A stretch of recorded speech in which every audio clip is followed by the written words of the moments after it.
aren't you eating from the tree? Why aren't you eating from the tree? Did God tell you not to eat from that tree? And she's like, yeah, God said we couldn't eat from it, because if we do, we'll die. If they know good and evil, they become accountable for sin, and the consequence is death. God didn't say when they died, but they did die. Not questioning why God would put a tree in the garden that would kill them if they ate from it. It's So anyway, called the serpent free responds, and he choice. goes, what? You're not going to die if you eat from this tree. God just knows that if you do eat from it, your eyes are going to be open and you'll be like him. And apparently this is convincing enough for Eve, because she takes the fruit and then she brings it to Adam, and they both eat from it. And what do you know? Neither of them die. In fact, God admits that he's upset with them because they have become like him. And their eyes were open, just like the serpent said. And it seems like God doesn't really like the competition, because he gets very angry at them, and he curses them, and all of their descendants. And so now all of humanity is cursed because of their one little mistake.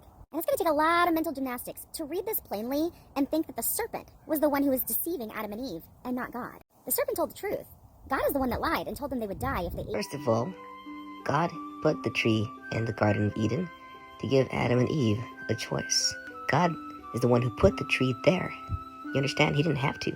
But like I said, God gives mankind free will and gives them the ability to make the decision as to whether or not to listen and obey him and live in peace and enjoy, or to disobey him.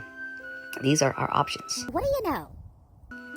Secondly, anyone who has any scriptural understanding would understand that in God's eternal eyes, in God's ability to see the beginning and the end, once Adam and Eve ate from the tree, they died.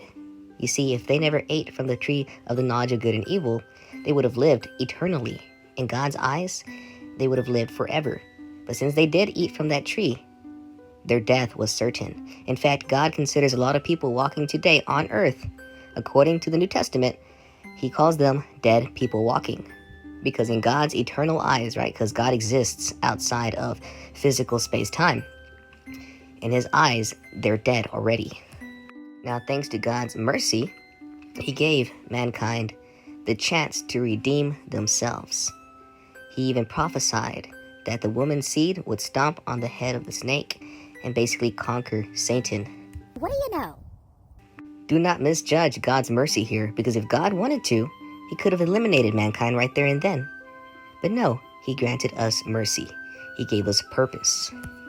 You could say God intentionally put the tree there knowing that Adam and Eve would eat from it, since God can see all things.